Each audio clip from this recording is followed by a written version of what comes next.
আল্লাহর ওলি বাইজিদ বুস্তামি গভর্নরের কাছে গেলেন না, বিচারকের কাছে গেলেন না, সমাজপতি পুলিশ টুলিশ নিয়ে গেলেন না। আস্তে হেঁটে হেঁটে হেঁটে হেঁটে পরের দিন বিকেলবেলা ওই পতিতা নারী ঘরে দরজার সামনে দাঁড়াইলেন। মানুষ চিন্তা করে হায় হায়, বাইজিদ বুস্তামির ওলি মনে করতাম, এখন দেখি লোকটা নিজেও ওই সুন্দরী নারীর সৌন্দর্যে লোকটা পাগল হয়ে গেছে। আল্লাহর ওলিকে সবাই ভুল বুঝতে লাগলো। সর্বনাশ, বাইজিদ করলোটা কি? কিন্তু ওরা জানে না আল্লাহর ওলিদের দৌড় আল্লাহর আরশ পর্যন্ত। আল্লাহর ওলি বাইজিদ বুস্তামি পতিতা নারীর সামনে যা বলেন, হে নারী, আজকে একটা রাতের ভিজিট বা বাজেট তোমার কত? বলে এত দিরহাম বা এত স্বর্ণ দিনার। বলতেছে এত দিনার তোমাকে যদি দেই, সারা রাত্র আমি যা বলবো তুমি কি তাই শুনবা? বলে হ্যাঁ হুজুর, সারা রাত্র আপনি যা বলবেন আমি আপনার কথা অনুযায়ী চলবো। আল্লাহর ওলি বাইজিদ বুস্তামি রাহিমাহুল্লাহ তিনি ওই স্বর্ণের দিনারগুলি মহিলার হাতে দিয়ে বলেন, ঠিক আছে তাহলে নাও, আজকের সারা রাত্র আমি তোমাকে কিনে নিলাম, সারা রাত্রের জন্য তুমি আমার হয়ে গেলা। সবাই চিন্তা করে কি বাইজিদ পতিতা নারীর হাতে টাকা দিয়ে তাকে কিনে নিয়ে যাচ্ছে।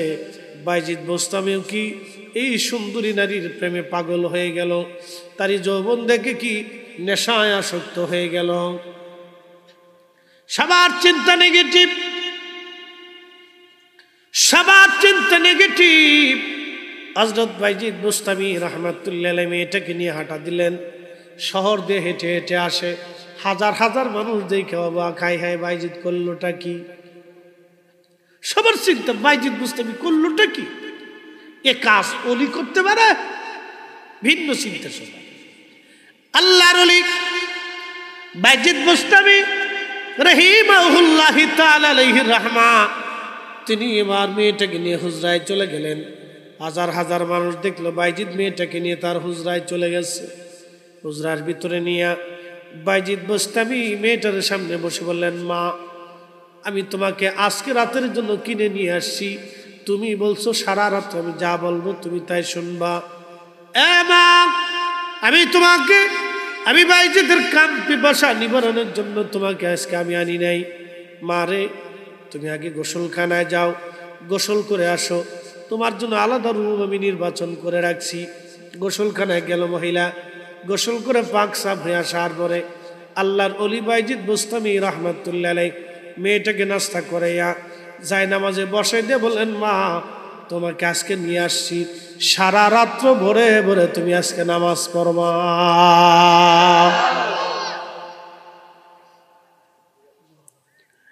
মহিলা পার্শ্ববর্তী রুমে নামাজে বাইজিদ বুস্তামি হুজরাতে আসিয়া সেজদার মধ্যে পড়ে আল্লাহকে ডাক দে বলে, রব, আমি বাইজিদের দায়িত্ব ছিল একটা নিকৃষ্ট পতিতা নারীকে পতিতলায় থেকে নিয়ে এসে আমি যাই নামাজের মুসল্লায় আমি বাইজিদ বুস্তামি তারে বসাই দিছি। ইয়া রব, আমার দায়িত্ব ছিল যাই নামাজের মুসল্লায় বসাই দেওয়া, এখন মন পরিবর্তন করার দায়িত্ব আমার নাই, শক্তি আমার নাই, তার হৃদয় পরিবর্তন করে দেওয়ার মালিক তুমি আল্লাহ। আমি বাইজিদ আমার দায়িত্ব আমি পালন করেছি, পতিতলায় থেকে এনে আমি মেয়েটাকে আজকে যাই নামাজের মুসল্লায় বসাই দিলাম। আল্লাহ তুমি রব, এই মহিলার মনটাকে পরিবর্তন করাইয়া তার ওলি বানিয়ে দাও। সঙ্গে সঙ্গে বাইজিদ বুস্তামির দোয়া কবুল হয়ে গেল। মহিলা সেজদার মধ্যে পড়ে অন্তর পরিবর্তন করে বলল, আল্লাহ, জীবনে অনেক জেনা করছি, অনেক পুরুষের চরিত্র হরণ করে ফেলেছি, আল্লাহ আমার মাফ করে দেন, আমি আর জীবনেও কোনোদিনই জেনা করব না। চিৎকার মেরে জোরে বলেন আল্লাহু আকবার। আরো জোরে বলেন। মিলাদ শরীফের নাম দিয়া, ফাতিহা শরীফের নাম দিয়া, ইসালে সওয়াবের নামে, মিলাদুন নবীর মাহফিলের নামে আল্লাহর বান্দাকে জান্নাতের বাগানে ঢুকানোর দায়িত্ব আমাদের, মন পরিবর্তন করার দায়িত্ব আমার আল্লাহ। কথা কোন ঠিক কিনা? তাহলে ঘরে ঘরে মিলাদ চলবে।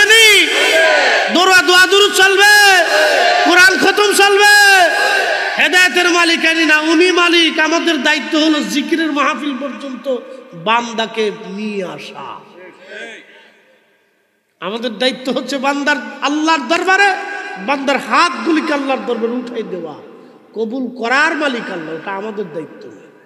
প্রিয় উপস্থিতি, খুবই মনোযোগ। কেন আজকের কবরবাসীর স্মরণের মাহফিল? আমি এইদিকে আপনাদেরকে ফিরিয়ে নিয়ে যাওয়ার জন্যই দোয়ার ভিতরে চলে গেলাম। ট্যাঙ্গার চরবাসী কথাগুলি শুনে যাবেন। দোয়াটা কেন দরকার, কি জন্য প্রয়োজন? হযরত ওমর যেই বছর তিনি শহীদ হয়ে যাবেন, হযরত ওমর রাদিয়াল্লাহু আনহু সেই বছর হজ করার জন্য আসছেন। তাওয়াফ করতেছিলেন হযরত ওমর এবং আলী। তাওয়াফরত অবস্থায় হযরত ওমর ডাক দিয়ে বলেন, ও হাজিরা, ইয়ামানের হাজি ব্যতীত সব হাজিরা দয়া করে বসে পড়েন। ইয়ামান দেশের হাজি ব্যতীত সব হাজিরা বসে পড়েন। একজন হাজিও আপনারা তাওয়াফ করবেন না, বসেন। সমস্ত হাজিরা বসে গেল, শুধু ইয়ামানের হাজিরা দাঁড়ানো। হযরত ওমর বললেন, ইয়ামান দেশের হাজিদের মধ্যে যারা কারনি, কোন অঞ্চল অথবা কোন বংশোদ্ভূত, তারা ব্যতীত সবাই বসে পড়েন। সব হাজি বসে পড়ল, একজন ব্যক্তি দাঁড়ায় রয়েছে। হযরত ওমর জিজ্ঞেস করলেন, আপনি কি কারনি? বলে, হ্যাঁ আমি কারনি। আপনাকে জিজ্ঞেস করি, একটা জবাব দিবেন, বলেন আপনি কি ওয়াইস আল কারনি নামক কাউকে চিনেন? লোকটা ডেকে বলল, হ্যাঁ খলিফাতুল মুসলিমিন, আপনি যার নাম বলছেন সে আমাদের সমাজের এক পাগল। ছোট্ট একটি ঝুপড়ি ঘরের মধ্যে সে থাকে। খেজুরের বিচিগুলি টুকায় টুকায় বাজারে বিক্রি করে কোন রকম দিন চলে তার। একটা মাত্র জুব্বা ছিঁড়ে ছিঁড়ে তালি পড়ে গেছে। আমাদের ছাগল উর্দুম্বাগুলি চড়িয়ে দুই এক পয়সা পেয়ে জীবন চলে তার। আমরা তারে পাগল মনে করি, আমাদের সমাজে তার 4 পয়সাও মূল্য নাই, সে পাগল। হযরত ওমর চোখের পানি ছেড়ে দিয়ে কেঁদে ফেললেন। কারনি, তুমি কি সত্য বলতেছো? বলে, হ্যাঁ আমি সত্য বলি, সে আমার ভাতিজা, আমার বংশের ছেলে। সে আমরা দয়া করে তার একটা ছোট্ট ঝুপড়ি ঘর বানাই দিছি। ওই ঝুপড়ি ঘরের মধ্যে সে দিনহীন মতো থাকে। আমাদের কারণে ইয়ামানে সমাজে রাষ্ট্রে তার কোনো মূল্য নাই, একেবারে দিনহীন। তার মতো দরিদ্র এবং পাগল আমাদের এলাকার কেউ নাই। হযরত ওমর কাঁদতেছে, হাজিরা মনে করতেছে ব্যাপার কি, খলিফাতুল মুসলিমিন কাঁদে কেন? হযরত ওমর ডেকে বললেন, কারনি, বলো তো ওই লোকটাকে মক্কায় পাওয়া যাবে কিনা? কোন জায়গায় গেলে পাওয়া যাবে? লোকটা ডেকে বলল, খলিফা, এমন একটা পাগলের জন্য আপনি কি জন্য ব্যতিব্যস্ত হয়ে গেলেন? হযরত ওমর ডাকতে বলে, আল্লাহর বান্দা, তুমি জানো না আমি এই লোকের প্রশংসা আমি আমার নবীর জবান থেকে শুনেছি। আল্লাহু আকবার। এই লোকের প্রশংসা আমি আমার নবীর জবান থেকে শুনেছি। বলে, হুজুর, তিনি আরাফাতের মাঠে আছেন। আরাফাতের মাঠে একটা গাছ আছে, এই গাছের নিচে যে দেখবেন সে নামাজে রত আছে। হযরত ওমর এবং আলী রাদিয়াল্লাহু আনহুমা দুইজন দ্রুত গতিতে ঘুরে দাবড়ায় চলে গেলেন আরাফাতে। আরাফাতে যা দেখলেন একজন আল্লাহর বান্দা বসে নামাজ পড়তেছে, খুব ধীর স্থির ভাবে তার নামাজ। এত সুন্দর নামাজ, এত সুন্দর সেজদা, এত সুন্দর রুকু, কিন্তু তার পুরা জুব্বা জায়গায় জায়গায় তালি দেওয়া। একটা লাঠি আছে তার, একটা চাদর, তাও জায়গায় জায়গায় তালি দেওয়া ছিঁড়া। সালাম দিয়ে হযরত ওমর বসে পড়লেন। বসে পড়ার পরে নামাজ শেষ করার পরে তিনি সালামের জবাব দিলেন। জিজ্ঞেস করলেন আপনারা কারা? হযরত ওমর বলেন আমি ওমর। আর উনি আলী কারামাল্লাহু ওয়াজ। আপনি কি ওয়াইস আল কারনি? হযরত ওয়াইস আল কারনি মাথা নেড়ে বলেন হ্যাঁ আমি ওয়াইস। হযরত ওয়াইস আল কারনি নিজের চাদরখানা বিছিয়ে দিয়া বলেন ওমর রে, আপনি খলিফাতুল মুসলিমিন নবীর সাহাবী। আলী আপনি আহলে বাইতে রাসূল। আমি ওয়াইস, একেবারে দিনহীন, আমি দরিদ্র মানুষ, আপনাদেরকে সম্মান দেওয়ার মতো আমার কিছুই নাই। আমার এই সিরাজ চাদরখানা বিছিয়ে দিলাম, দয়া করে আপনারা বসে, আর আপনাদেরকে মেহমানদারি করব, খাবার খাওয়াবো, এমন কোন খাবার আমার কাছে আজ নাই। আল্লাহু আকবার, আল্লাহু আকবার। চিন্তা করেন। হযরত ওমর রাদিয়াল্লাহু আনহু চোখের পানি ছেড়ে দিয়ে কেঁদে ফেলে দিয়ে বললেন ওয়াইস, আপনি যদি অনুমতি দেন তাহলে আপনার জন্য জুব্বার একটা কাপড় আর কিছু খাবার কিনে আমি আপনাকে উপহার দিতে চাই। ওয়াইস আল কারনি বললেন খলিফাতুল মুসলিমিন, আমার যে জুব্বাটা আছে কত বছর ধরে চলতেছে, মৃত্যুর আগ পর্যন্ত এটাই যথেষ্ট হবে। আসতে হয়ে গেল না? জোরে বলবেন আল্লাহ।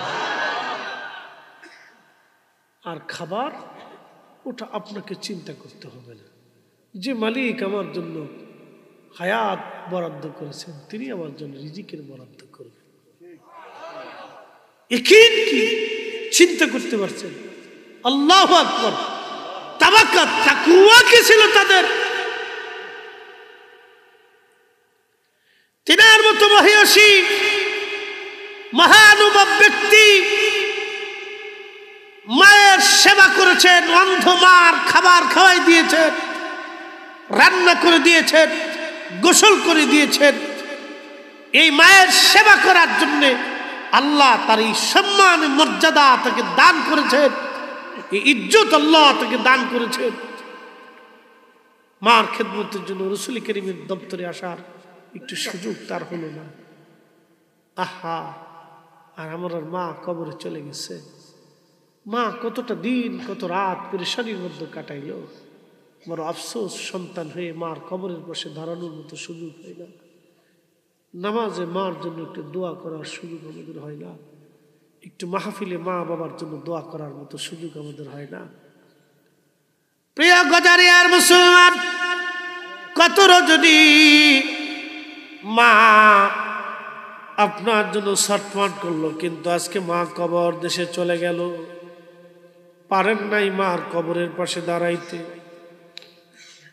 নবীজি বললেন কি, উম্মত তোমরা তোমাদের বাবা মা যদি মারা যায় তোমাদের হক শেষ হয় না। তোমরা এত পরিমাণে দোয়া করো, অত্যধিক পরিমাণে বাবা মার জন্য দোয়া করো। আল্লাহর কোরআন শিখিয়ে দিলেন রাব্বির হামহুমা কামা রাব্বায়ানি সাগীরা। আবার বলেন রাব্বির হামহুমা কামা রাব্বায়ানি সাগীরা। লা ইলাহা ও লা ইলাহা লা ইলাহা ইল্লাল্লাহ হক লা ইলাহা হাসবি রাব্বি জাল্লাল্লাহ মা ফি কলবি গায়রুল আহা নূর মুহাম্মদ বলি নূর মুহাম্মদ বলি লা ইলাহা ইল্লাল্লাহ লা ইলাহা লা ইলাহা ইল্লাল্লাহ মুহাম্মাদুর রাসূলুল্লাহ সাল্লাল্লাহু আলাইহি ওয়াসাল্লাম। একটা ঘটনা শোনাই। বিশ্ববিখ্যাত আল্লাহর ওলি, তার নাম হযরত ইমাম মালিক ইবনে দিনার রাহমাতুল্লাহ আলাইহি। অনেক বড় দরজার আল্লাহর ওলি ছিলেন। হজ করার জন্য মক্কায় আসলেন। হজ শেষ করি আল্লাহর দরবারে হাত বাড়ায় বললেন, রব হজ তো আদায় করলাম, কিন্তু কবুল হয়েছে কিনা তো জানি না। আল্লাহ তুমি দয়া করে বলে দাও কার হজ হলো কার হজ হলো না, আপনি বলে দেন। ঘুমায় মালিক ইবনে দিনার, রাত্রিবেলা স্বপ্ন দেখে আমার মালিক আমার আল্লাহ ডাক দে বলতেছে, মালিক রে আমি সবার হজ কবুল করছি, সবার জীবনের গুনাহ আমি আল্লাহ মাফ করছি, কিন্তু একজনের গুনাহ আমি আল্লাহ মাফ করি নাই, একজনের হজ আমি আল্লাহ কবুল করি নাই। গজারিয়াবাসী, সময় তো অভাব আপনার, অনেকের চিন্তার সময় আমার হাতে নাই। আহা জিন্দিগি, কবর যখন চলে আসবে, মৃত্যু, এ সময় আর সময়ের কোনো দাম হবে না। আমার দেশে কোটি কোটি টাকার মালিক যারা, বাবা মার কবরের পাশে দাঁড়ানোর টাইম তারা পায় না। মালিক ইবনে দিনার খুব সিম্পল, কার হজ কবুল হইল না। ফরদিন আবার কান্দে, আল্লাহ লোকটাকে স্বপ্নে আল্লাহ বললেন তার নাম মুহাম্মদ ইবনে হারুন সমরকন্দি, বাড়ি হচ্ছে সমরকন্দ, উজবেকিস্তান, উজবেকিস্তানের বুখারা, বুখারা থেকে 3 মাইল দূরে সমরকন্দ। আফগানিস্তানের পার্শ্ববর্তী দেশের নাম উজবেকিস্তান। উজবেকিস্তান, তাজিকিস্তান, কিরগিজস্তান, এই অঞ্চল, আফগানিস্তান, পাকিস্তান, তারপরে আপনার বেলুচিস্তান, এটা একটা বেল্ট, পাহাড়ি অঞ্চল। এখানে অনেক বড় বড় জ্ঞানী গুণী সমরবীর এদের জন্ম হয়েছে, অনেক বড় বড় মুহাদ্দিস ওলিদের জন্ম, আবার নিকৃষ্ট ব্যক্তিদের জন্ম এদিকে আছে। তো মুহাম্মদ ইবনে হারুন সমরকন্দি, তো উনি খুব চিন্তায় পড়ে গেলেন যে এই লোকটার মাফ হইল না, কারণটা কি? তো ফজরের নামাজ পড়ে মালিক ইবনে দিনার রাহমাতুল্লাহি আলাইহি মক্কাবাসীদেরকে বলতেছে, ও মক্কাবাসীরা, তোমরা কি মুহাম্মদ ইবনে হারুন সমরকন্দি নামক কাউরে চিনো? তো মক্কাবাসী কয়, হ্যাঁ চিনি। লোকটা কে? উনি আজকে 40 বছর ধরে মাকামে ইব্রাহিমে সারা রাত্র নামাজ পড়ে, বিরাট বড় বুজুর্গ, আর 40 বছর ধরে রোজা রাখে, সারাদিন আল্লাহর ইবাদতে কাটায়। মালিক ইবনে দিনার আল ইরাকি রাহিমাহুল্লাহ অনেক তো বড় বুজুর্গ ছিলেন, বড় জাহিদ ছিলেন, ওনার স্বপ্ন তো মিথ্যা হওয়ার কথা না। উনি আরো চিন্তায় পড়ে গেলেন, ব্যাপার কি? 40 বছর ধরে মাকামে ইব্রাহিমে নামাজ পড়ে, তো চারটিখানি কথা না। কি মনে করছেন আপনারা? কাবা শরীফে মাকামে ইব্রাহিম চিনছেন তো আপনারা, যারা হজে গেছেন বা উমরায় গেছেন? এটা কত দামি জায়গা, এখানে ইবাদত কবুল হয়, দোয়া করলে কবুল হয়ে যায়। অত্যন্ত দামি জায়গা, সৃষ্টির মধ্যে অত্যন্ত দামি জায়গায় মাকাম ইব্রাহিমটা, ইব্রাহিম আলাইহিস সালামের মাকাম। মাকাম ইব্রাহিমে 40 বছর ধরে সারা রাত্রি ইবাদত করে। মালিক ইবনে দিনার চিন্তায় পড়ে গেলেন যে এত বড় বুজুর্গ, তার হজ কবুল হইল না, তারে আল্লাহ মাফ করলো না, কারণটা কি?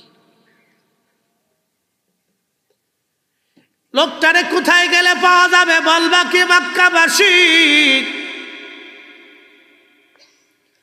মক্কার লোকে বলল, হুজুর আপনি যদি তাকে পেতে চান, মক্কার বিরান ভূমিতে একটা বিরাট বড় গাছ আছে, ওই গাছের নিচে সারাদিন ছায়ার মধ্যে আল্লাহর ইবাদতে কাটায়, নামাজ পড়ে, জিকির করে, সারাদিন রোজা রাখে। মালিক ইবনে দিনার রাহিমাহুল্লাহ রওনা হয়ে মক্কার বিরান ভূমিতে যায়, দেখলেন একজন বান্দা গাছের নিচে দাঁড়ায় দাঁড়ায় খুব ধীর স্থির ভাবে নামাজ পড়ে, কিন্তু তার ডান হাত কাটা। কারণ কি? আস্তে করে যার পাশে যায় সালাম দিয়ে বসে গেলেন। লোকটা ধীর স্থির ভাবে নামাজ শেষ করলেন। নামাজটাও খুব লম্বা নামাজ ছিল। নামাজ শেষ করার পরে তিনি সালামের জবাব দিয়ে বলেন, আল্লাহর বান্দা, কি পরিচয়? এই বিরান ভূমিতে আমি একাকিত্ব জীবনে, বান্দার কাছে আপনার কি প্রয়োজন? বলতেছে, আপনার নাম কি? মুহাম্মদ ইবনে হারুন সমরকন্দি। বলে, হ্যাঁ। আপনার পরিচয় কি? বলে, আমার নাম মালিক ইবনে দিনার আল ইরাকি আল বসরি। বলতেছে হুজুর আমি আপনারে চিনছি, আপনি ইরাকের অনেক বড় জাহিদ, অনেক বড় আবিদ, আল্লাহর ওলি। এই নাফরমানের কাছে আপনি কেন আসছেন? কি খেদমত আপনার করতে পারি? তখন মালিক ইবনে দিনার ডাক দিয়ে বলেন, আল্লাহর বান্দা, তোমাকে একটা দুঃখের সংবাদ দেওয়ার জন্য আমি আসছি। বলেন হুজুর কি দুঃখের সংবাদ? বলতেছে, আল্লাহর বান্দারে, আজকে 2 রাত আমি স্বপ্ন দেখেছি, আমার মালিক আল্লাহ বলেছেন সবার হজ কবুল হয়, সবার গুনাহ মাফ হয়, কিন্তু তোমার হজ কবুল হয় নাই, তোমার গুনাহ মাফ হয় নাই। এই কথা শোনার সাথে সাথে সে অঝোর ধরায় চোখের পানি ছেড়ে দিয়ে কাঁদতে লাগলো, ডুকরিয়ে ডুকরিয়ে কাঁদতেছে। বলতেছে, ও আল্লাহর বান্দা, তুমি কাঁদো কেন? বলে, হুজুর আজকে 40 বছরে 40 জন আবদাল ওলি এসে আমাকে হজ শেষ হওয়ার পরে সংবাদ দিয়ে যায় সবার হজ হয়, কিন্তু আমারটা হয় না। সবার জীবনের গুনাহ মাফ হয়, আমারটা হয় না। আজকে 40তম বছরে আপনি এসে আমাকে সংবাদ দিয়ে গেলেন আমার হজ হলো না, আমার জীবনের গুনাহ মাফ হলো না, সবারটা হলো কিন্তু আমারটা হলো না। মালিক ইবনে দিনার আরো আশ্চর্য হলেন, 40 বছরে তোমাকে 40 জন আবদাল সংবাদ দিয়ে গেছে? বলে, হ্যাঁ। তুমি অপরাধ করছো কি বলো তো আমাকে। বলে, হুজুর সে অনেক বড় দুঃখের কথা, আমার জীবনের একটা ভুল বুঝে আমাকে এই পর্যন্ত নিয়ে আসছে। ভুলটা কি আমাকে বলবা? বলে, হুজুর আমি মদও পাইছিলাম, নেশা করছিলাম, শাবানের শেষ রাত, এই যে শাবান চলতেছে এই শেষ রাত আমি নেশা করে মদপায়ী হয়ে বাড়ি ফিরে আসছি। ও যারা মদপান করে, কুত্তার গোড় পায়খানা যেমন নিকৃষ্ট, নেশার বস্তু এরকম নিকৃষ্ট। মদ, জুয়া, ওই কি বলে আপনার বাবা, ইয়াবা যেটা আছে, গাঁজা, হিরোইন, আফিম, এগুলি কুত্তার পায়খানা যেমন নিকৃষ্ট, ওই মদের এই নেশার বস্তুগুলি খুব নিকৃষ্ট। কথা কন ঠিক কিনা? কুত্তার পায়খানার চেয়ে নিকৃষ্ট। কুত্তা বিষ্ঠা যেমন নিকৃষ্ট, ওই রকম নেশার বস্তুগুলি নিকৃষ্ট। ওটা শরীরে ঢোকার পরে শরীর অপবিত্র হয়ে যায়, ওটা শরীর নাপাক হয়ে যায়, ওর শরীরে কিছু থাকে না।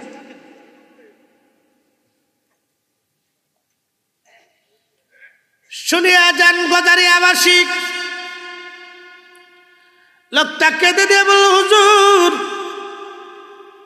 শাবানের শেষ রাত মদপায়ী হয়ে নেশা করে করে আমি বাড়িতে আসার পরে আমার মা উনুনের পাশে চুলা রান্না বান্না করতেছিল। আমি নেশা হয়ে যখন বাড়ি ফিরছি, মা আমার হাতটা ধরলেন, ধরে বললেন, বেটারে আজকে শাবানের শেষ রাত, কত ছেলে মেয়েরা রোজার জন্য প্রস্তুতি নেয়, তুই কিনা আমার একটা সন্তান মদপায়ী হয়ে নেশা করে বাড়ি আসছিস, কত ছেলেরা মরে যায়, তুই কি মরতে পারিস না?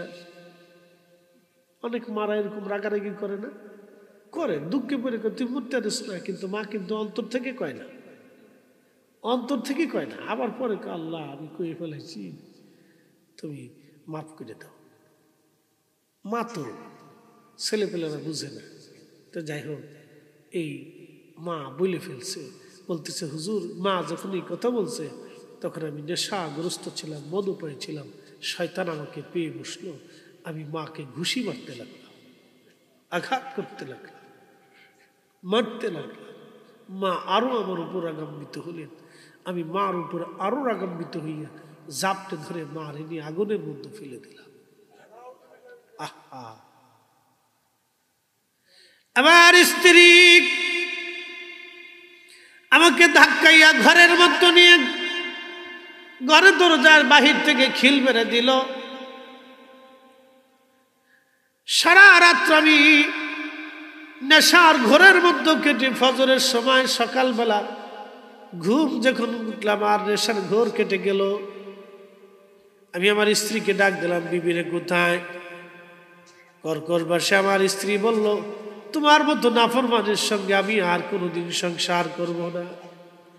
এত বড় নাফরমানের সঙ্গে থাকা যাবে না। আমি বললাম কি হয়েছে বিবি বল। স্ত্রী বলল স্বামী গত রাত্রিবেলা নেশাগ্রস্ত অবস্থায় তুমি তোমার মাকে আগুনের মধ্যে পুড়িয়ে হত্যা করে ফেলছো।